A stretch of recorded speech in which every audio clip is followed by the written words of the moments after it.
Hello, we're your friends from the Bill Booth Theater Company, and we'd just like to share a few tips about preparing drama scripts for worship. So let's say you found a script that you want to include in your worship service, and you've read it through, and it says what it needs to say, and you've started rehearsing on it, but you want to dig in a little bit deeper. That's where this topic is going to come into play a little bit. We're going to talk about today character motivation.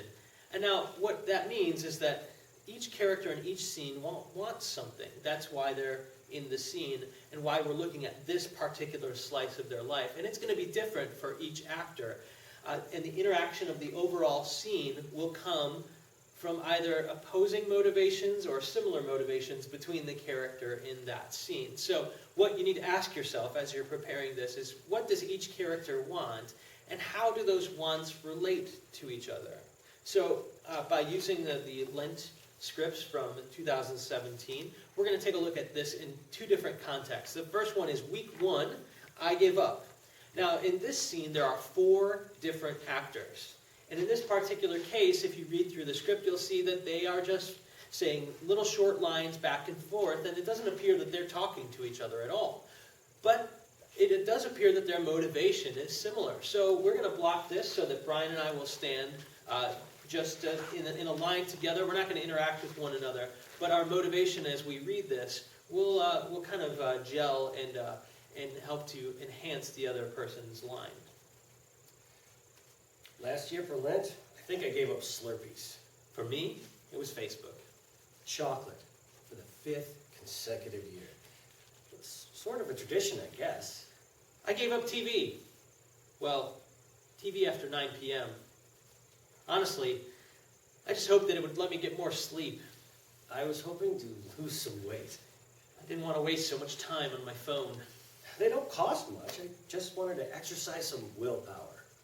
I think I made it a whole week. 10 days, new record. The Facebook fast lasted, like 2 weeks maybe? So that's still like 35%, right? Almost half-ish.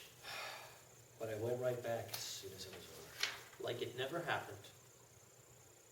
But Lord, this year, I promise it'll be different.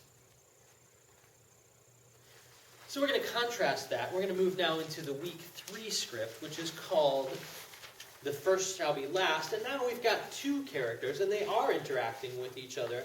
And in this particular case, they're 2 very familiar characters. Brian's going to be playing the Apostle Peter, who is coming to Jesus, which I will play, with a question, and he's very concerned about something. Now, in preparation for this, Brian's going to kind of draw upon his knowledge about Peter and what he knows about his impulsiveness, about the way that he might kind of carry himself, especially as he's talking to the other character in the scene, being me, which is Jesus. Now, as I prepare for this, I would need to think about how Jesus would react and respond in this particular case, and how would his emotions play into this, or really not play into this. So, as we look at this excerpt, you want to be thinking about how these 2 people, actual real-life people that we know about, would play out in this scenario.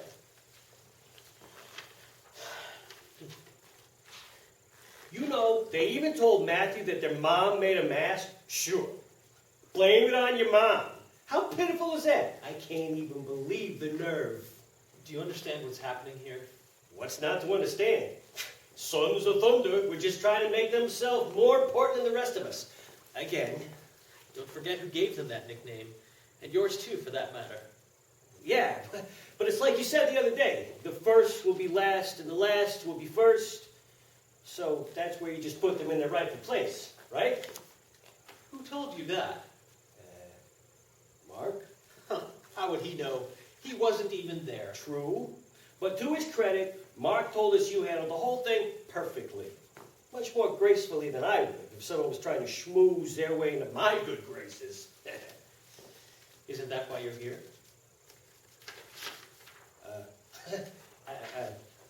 I don't, no. I just came to apologize for something that you didn't even do. I can still be sorry that it happened, can't I? What they did was wrong. And you just wanted me to know that you felt that way. Exactly. Why? What do you mean? Why is it so important to you that I know how you felt about it? I except that it makes you feel like you're better than them. Oh, Jesus, that's not what I meant. Isn't it? Well, maybe a little.